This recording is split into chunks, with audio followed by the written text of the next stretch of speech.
Till 7 o'clock this evening. We'll have much more on the timeline, the impacts, and of course, a look ahead to the holiday weekend and beyond in the First Alert 7-Day.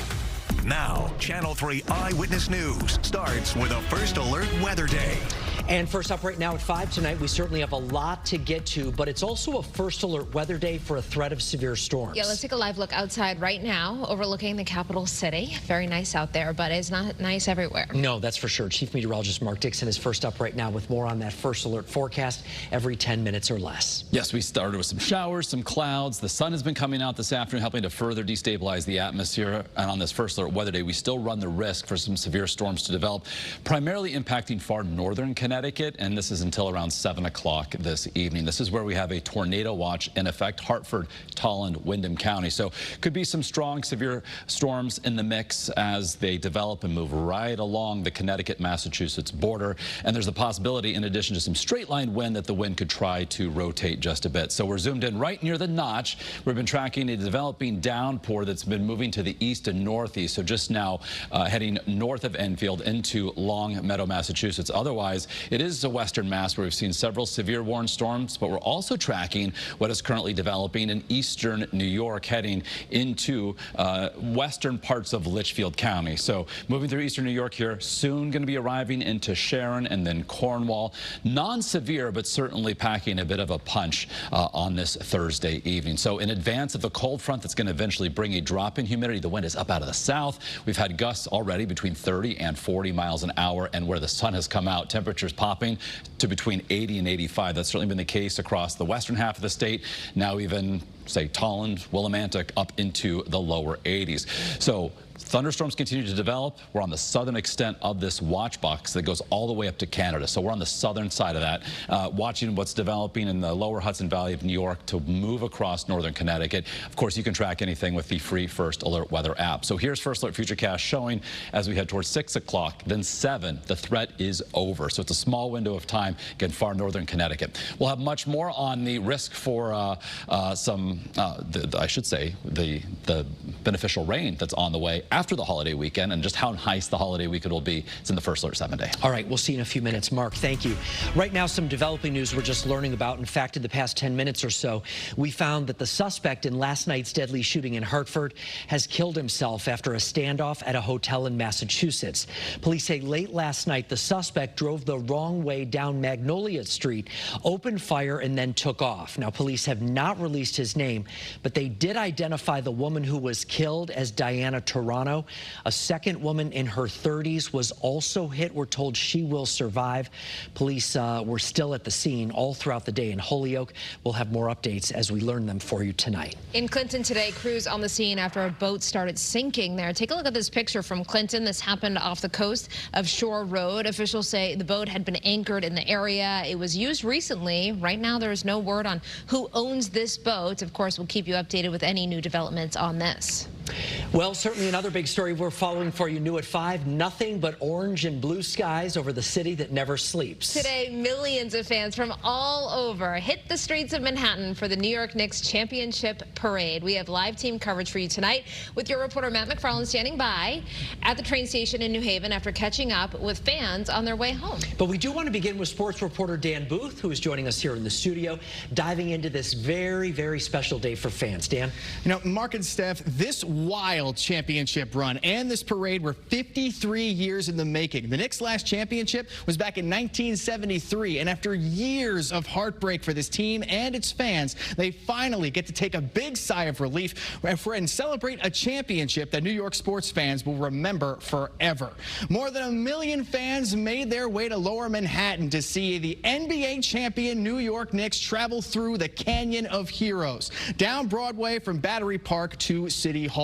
People of all ages lined the streets. The players were on floats with their family members, close friends, and some celebrities as well, while passing around that ever so elusive Larry O'Brien trophy. Knowing the complicated history of the Knicks, this is a day most fans never thought they'd see in their wildest dreams. But it's time to wake up, Knicks fans, because that championship dream is now a reality. I want to thank my family.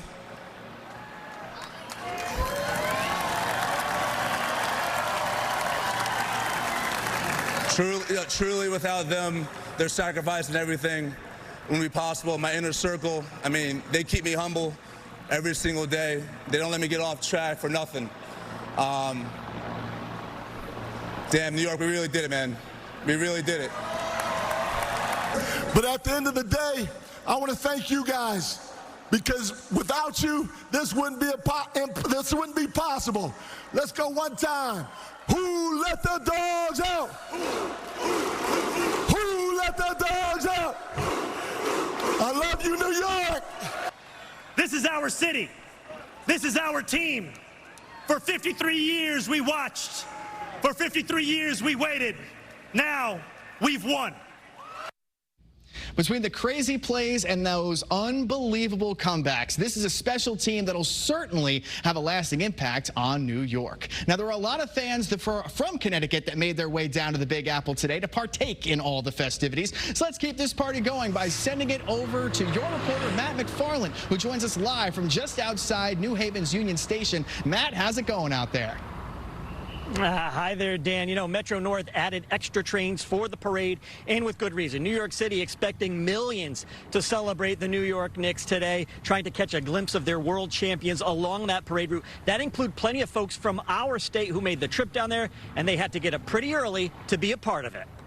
It was wild. The crowd was nuts. It was a good time, man. Knicks fans were representing. For Nick and Elijah, a father-son duo from Windsor Locks, it's a day they'll never forget. We were about 4 rows back, and we got there at 6 a.m., got on the 4 a.m. Train to make it down there. So we were up since 2:30. But who needs sleep when you have a chance to party with millions of other Knicks fans for a parade that's been 53 years in the making? Just excited to be there, see Brunson and all the boys going down the parade. It was cool. And plenty of fans who call Connecticut home just had to be there. It was crazy. It was crazy, but it was worth it. 53 years. I had to be a part of that. Jerome grabbed commemorative copies of the New York Post to bring back for his coworkers, while Johnny sported a custom tracksuit designed by a local Milford business, made just in time to wear to the parade. When I say great, man, it was great. Unbelievable. I mean, it was like if everybody knew each other, like we grew up together, you know what I'm saying? From the young kids to the older crowd. I mean, it was great. Not only celebrating the Knicks' first NBA title since 1973, but the memories these fans made today as well. It was really fun, really tiring, but it was worth it, so first championship in a long time. Now, while there's plenty who are still partying in the city, for the ones who came back earlier this afternoon, no doubt, long day for those Knicks fans. A lot of tired-looking folks getting off the train this afternoon, but they say after waiting all those years, it was definitely worth it. Your reporter live in New Haven, Matt McFarland, Channel 3 Eyewitness News. Yeah, certainly a lot of fun for everyone. Matt, thank you very much. Well, some other news right now. They're furry, they're hungry, they're heading right for your house. Bear sightings becoming more and more common, really, as mating season continues. And one Bristol neighborhood is getting daily visits. Your reporter Katie Cohen is live to show us the encounters that have been caught on camera. Katie. Stephanie and Mark, we're in a backyard on 6th Street right now, and this is the perfect habitat for a bear. You can see there's a river down there. Deep stocks it with fish every year, and it's all hidden behind a neighborhood. The people who live around here say the bears make their presence known, and they keep coming back. So there's the bear at my house. It's a problem Ted Dixon can't solve. He has some unwanted visitors hanging around his back door. Coming back a couple times in one day, I think that's getting to be a little much. Dixon and his family have owned this property on 6th Street in Bristol for over 100 years, but they've never seen bears around until now. His cameras get a front row view to their multiple daily visits. But the trash cans are all empty. We got a trash pickup yesterday. Bears have been spotted all over Bristol recently. Police put out a warning this week for bear activity at Page Park, but it's not just this community reporting an uptick in sightings. ENCON officers have responded to 96 bear nuisance calls since April 1st. 20 of the calls have been for bears breaking into homes. They say that's more than usual for this time of year. We have had bears pull out a window unit, AC window units, and access a house that way, push in through screen doors and windows. So especially if you're not going to be around to it.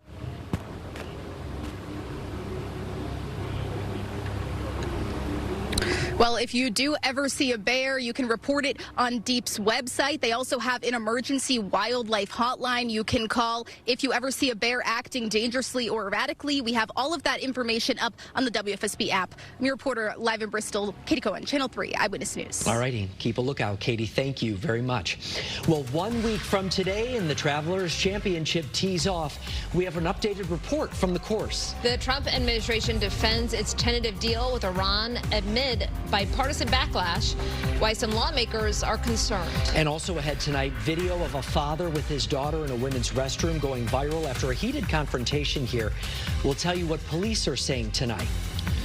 All right, on this first alert weather day, continue to track the threat for thunderstorms to be strong, potentially severe. A lot of activity to our north in Massachusetts. That's going from west to east. We're also tracking what's developing in eastern New York, moving into northwest Connecticut. Much more on how much longer the threat will persist, and a look ahead, of course, to the holiday weekend and beyond, when Eyewitness News at 5 continues with weather every 10 minutes or less in the first alert forecast.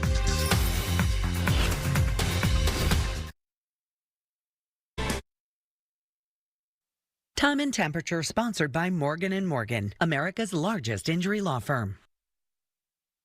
Well, you can almost feel it in the air right now. It's exactly 1 week until the first round of the Travelers Championship. And with the tournament getting so close, last-minute preparations are happening. And as your sports reporter Mark Robbins reports, the crews are getting it done despite all obstacles. All the projects, old and new, big and small, they all got to be done soon. Construction and creation make up a lot of what this tournament is all about. The surroundings provide so much for the crowds and the players. Over here on my right, the crews continue to work feverishly to get this course ready for the tournament and to beat Mother Nature and get some more work in before the rain. And over here, it's the very last group for the members and the guests before the tournament takes control. This noon tee time is very precious in the eyes of the members. I always try to get something close to the last time, which is noon. So the game plan is to call a couple weeks in advance, get a time, and try to have a little game before then. We have had this specific time probably for the last 7 years or 10 years maybe. Why? It's just nice to be able to play this one last time before we lose it for 10 days. And the course is in as good a shape as it could possibly be. Correct, short of us playing it this weekend or next weekend. Mark's sentiments are shared by many other members, but there are some, Scotty, we're coming for you, buddy, who've put a little extra enthusiasm into this round. I'm sure you met Murph. I met Murph. I don't know if you met Sean. Sean and Chris. So do you know what today is? No, what is today? So most people think today is the last round in before the Travelers. This is a Thursday qualifier. Oh. We have 4 guys right here. One of these guys is going to be playing next week in the Travelers Championship. I don't know if you heard. And now I have an exclusive. Thank you very much. Oh, what a foursome we have to wrap up play before the pros take over from now until the end of the Travelers Championship. But when they come back on the Tuesday after the championship, why, they get a special treat. They get to play the course exactly the way the pros do on Championship Sunday. In Cromwell, Mark Robbins, Channel 3 Eyewitness News.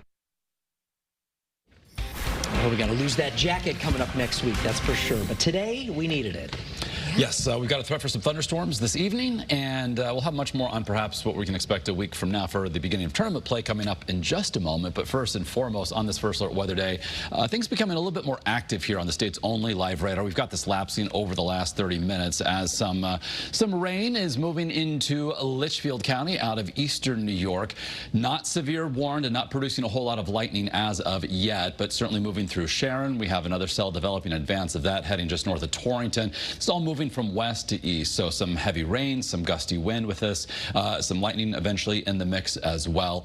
So this is going to continue progressing from west to east across our state. It is actually a little bit farther to the east where we have in northern Connecticut the tornado watch that remains in effect until 7 o'clock this evening. But you can see most of the activity that's been ongoing recently has been off to our north, say Mass Pike northward, heading from west to east. So eventually could be more problematic for the Boston metro area.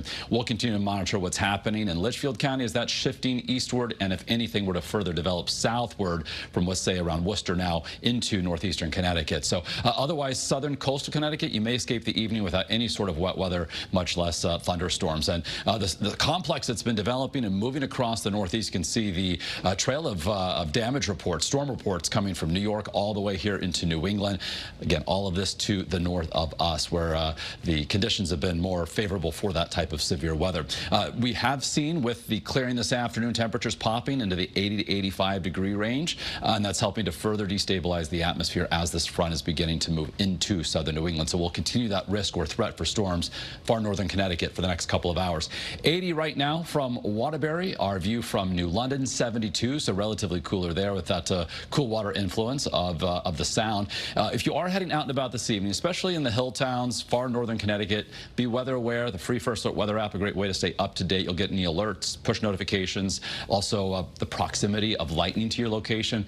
Otherwise, the southern half of our state should be pretty good to go this evening. This front, as it clears Connecticut in just several hours from now, the wind changes direction and more stable, drier air will be making its way in. So you can see First Alert Futurecast showing the activity here, the northern half of the state up near the Mass border. By 7 o'clock, the threat is certainly done and over. Overnight tonight, we'll see a partly cloudy sky. We'll trend less humid. Temperatures bottom out in the upper 50s and low 60s inland, 60 to 65 along the shore. And then tomorrow, a little bit on the breezy side, west-northwesterly wind. That's going to help to push coastal communities as warm as inland areas. We're seeing upper 70s and low 80s across the state. And behind this front, it's going to remain very pleasant through the upcoming holiday weekend. A little bit of an uptick, just a slight one on Monday, because that corresponds with our next chance for some wet weather, some well-timed beneficial rain. So this weekend, highs near 80, Saturday, Sunday, looking good for celebrating Dad on Sunday. Showers, maybe a couple rumbles of thunder, and then as we get into Tuesday and Wednesday, dry and seasonable before perhaps some showers in here by Thursday of next week. As of now, 7 days out, does not look like a huge impact for tournament play as it kicks off at the TPC River Highlands. All right, good to know. Mark, thank you. President Trump arrived home today after meeting with world leaders at the G7 summit. In the final moments of his trip, he signed a memorandum of understanding with Iran to end the fighting, reopen the Strait of Hormuz, and begin negotiations on Iran's nuclear program.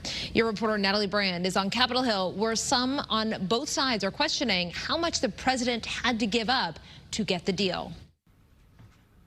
Vice President J.D. Vance, one of the top negotiators of the U.S.-Iran deal, defended it Thursday from the White House. Have a little bit of faith in the President of the United States. The idea that he is going to strike a deal that's been bad for the American people, it's preposterous. The vice president says the 60-day clock on phase 2 of negotiations began today, with talks expected to continue in person in Switzerland this weekend. Iran's foreign minister said the next phase of negotiations will be more difficult as the two sides discuss the details of Iran's nuclear program and the U.S.'s desire to curb all enrichment. The idea that they get benefits before they change their behavior is fundamentally a talking point that is issued by people who want the conflict to continue indefinitely. Lawmakers across both parties have criticized what they know of the agreement so far, especially the economic relief for Iran, plans for the development of a $300 billion reconstruction fund, and the unfreezing of assets. Tens of billions of dollars immediately being released to Iran before they make a single nuclear concession. I think that's a mistake. The president said in February that he was going to get unconditional surrender. I didn't know it was him getting to his own unconditional surrender. Other lawmakers say they support giving diplomacy a chance. I'm cautiously optimistic. I'm glad the markets are responding well, but the markets are ultimately going to be responding to the details that we all need to see. The national average for a gallon of gas dropped below $4 as additional commercial vessels have now moved through the Strait of Hormuz. U.S. CENTCOM also announced Thursday American forces lifted the naval blockade on Iranian ports. Natalie Brand, CBS News, Capitol Hill. Well, CBS News has been able to talk with the Oklahoma dad whose video of a confrontation at a gas station bathroom went viral. And he's refusing, he's taking his sweet time. Well, Tyler Brodsky took his 2 young daughters into the women's bathroom at a Quick Trip in Alabama. He says the man there in the background demanded they leave the restroom and even called police. Now, the man said his wife and mother-in-law needed to use the restroom and was upset that Tyler was in there with his kids. Now, Tyler told CBS News he knocked to make sure the women's room was empty before going in with his kids. The video's been viewed more than 18 million times. I figured once we came out and we were washing our hands, he would have been okay, they're coming out. But no, he kept going, escalating it. So I was just in shock, really. Now, the woman there in the bathroom is the gas station manager. She opened the door for Tyler and his kids. When officers showed up, they told the man who had called it that this was not a police matter. That's what they told the man in the background on the phone there. Tyler said he's heard from a lot of women and moms who said taking his daughter into the women's room was the right decision. The new CSCU interim chancellor addressed the recent turmoil after her first few weeks on the job. Also tonight, a heads up, if you're looking to cool off on some Rhode Island beaches, beach bacteria has now been found at 3 really popular spots.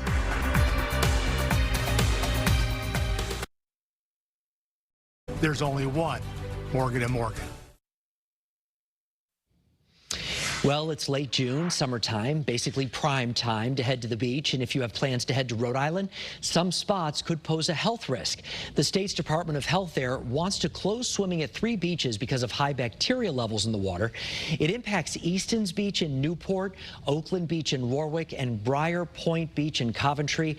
Red flags are up right now, in fact, at those beaches, telling you not to swim. The bacteria can cause a rash, eye infections, and stomach problems.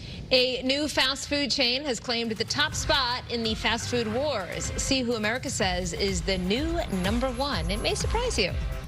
And from Hartford to New Haven to New London, so far so good on this first alert weather day. It's warm, it's windy, it is certainly muggy.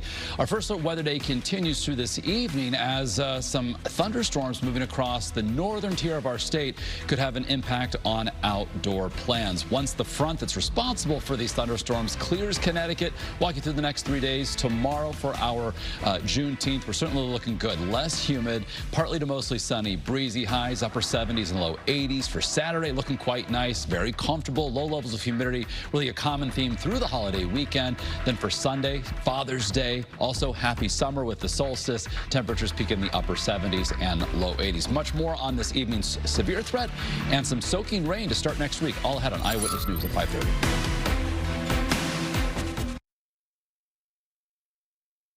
Field. Well, for over a decade, Chick-fil-A has been